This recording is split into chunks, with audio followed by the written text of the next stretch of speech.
You already know how it ends. You know the names. You know the final page. You know exactly which line on page 84 is going to hit you in the chest. And you open it anyway.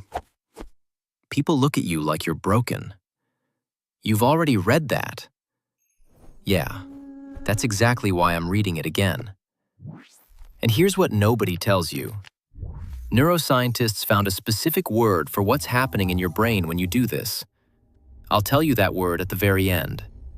And it's going to change how you see yourself. Most people read a book once. Check, next. They're proud of the list. 50 books a year, 100. Stories pass through them like trains through a tunnel, loud, fast, and gone. But you go back to one, again and again. And society tells you, that's strange, that's stagnation, that's refusing to grow. But wait, a 2011 study from the University of Washington found something uncomfortable for people who love reading lists.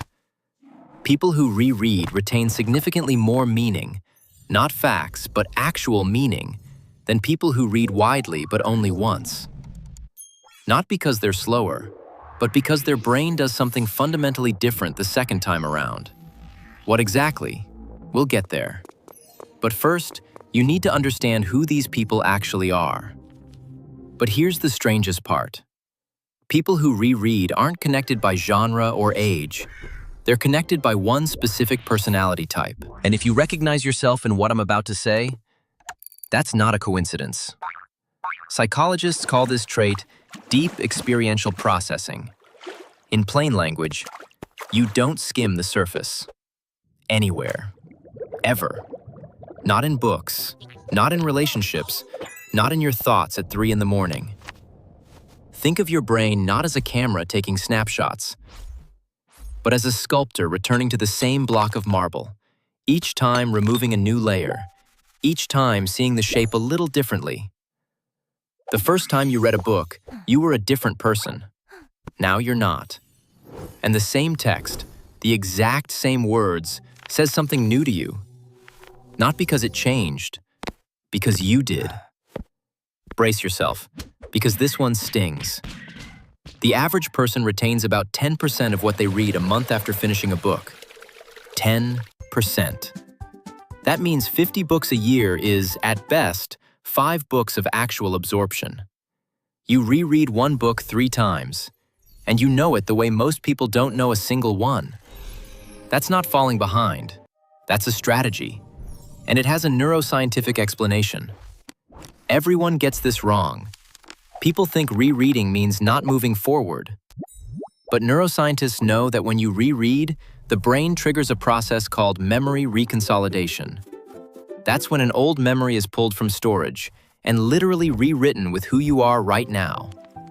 You're not just remembering the book, you're rewriting it inside yourself, adding new context, new pain, new understanding. There are 3 types of people who reread books. Each has a different reason, a different psychology, sometimes a different wound that never fully closed. I'll cover all 3, and one of them is definitely you. The first type, people with high anxiety. For them, a familiar book isn't escapism, it's nervous system regulation. The brain literally lowers cortisol levels when exposed to predictable, beloved content. That's not weakness. That's smart biology. The second type, perfectionists. They're physically uncomfortable moving forward until everything is understood. Every nuance, every subtext, every word the author didn't choose by accident. For them, reading something once is like looking at a painting in the Louvre through a fence. Technically, you saw it, but you felt nothing. They return not because they didn't understand, but because their standards are too high to stop at the surface. The third type, and this is the rarest one, people who are searching for themselves inside the book.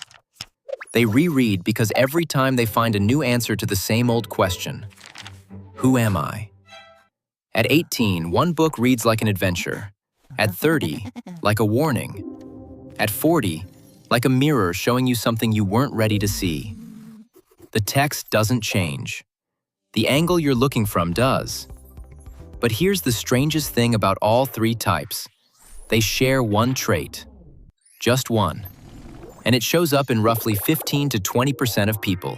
Psychologists call it high sensory processing sensitivity, HSP. Your brain doesn't filter incoming information as aggressively as most people's. You notice more. You feel deeper. You exhaust faster. And books for you aren't entertainment. They're how you process a world that's constantly too loud. Imagine everyone around you wearing sunglasses, and you without them.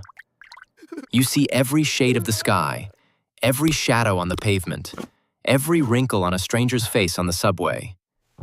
It's beautiful. It's sometimes unbearable. And books, especially familiar, safe, beloved ones, are where you decompress from that constant hyper-awareness. Not hiding, just finally breathing. Everyone gets this wrong, and this is the second big twist. Society says, read more, grow faster, broaden your horizons. But nobody tells you that there are two completely different kinds of intelligence. The first, fluid, speed, novelty, breadth. The second, crystallized, depth, nuance, wisdom. It only grows with age. And guess who trains it? Not the person who skimmed 100 books. The person who knows one book well enough to have written it themselves. Hold on. Here's the twist most people don't see coming.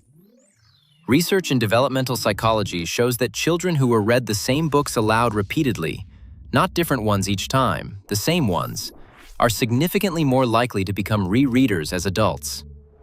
This is wired in early. It's not a habit you chose. It's circuitry. Your brain learned young. Repetition isn't boredom. Repetition is depth. But here's something nobody says out loud.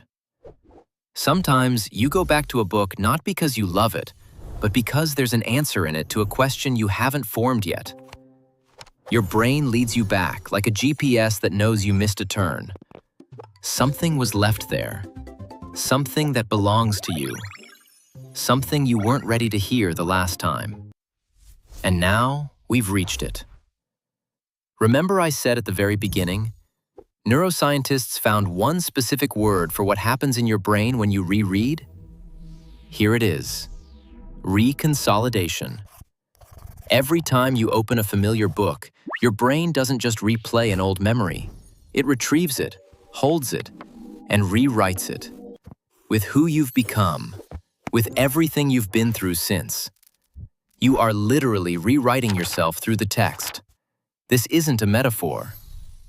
It's the mechanics of memory, confirmed across dozens of neuroscientific studies.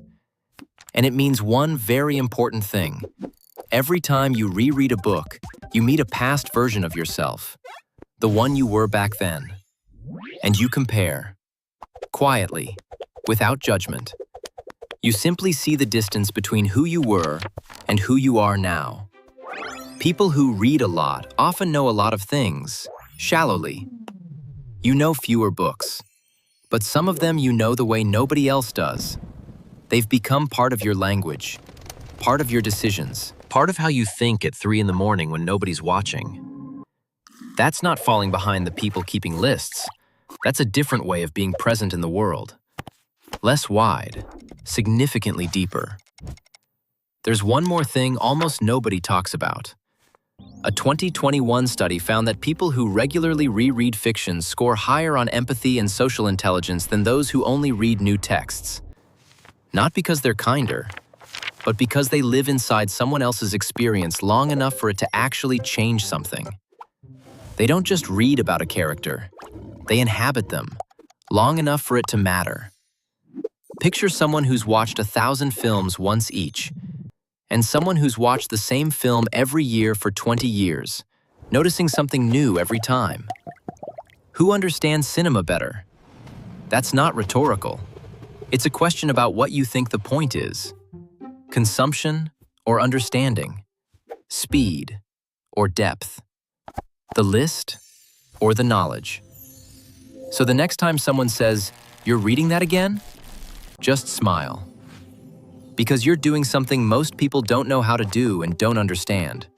You're not consuming. You're absorbing. You're not skimming. You're living inside it. And every time you open that same page, you're not going backward. You're going deeper. And here's the last thing. You have one book. The one. The one you return to more than any other. And if you actually stop and ask yourself, why that one? You'll learn something about yourself you didn't know before.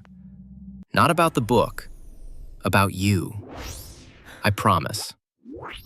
Write in the comments, which book do you reread the most? And how long have you been going back to it?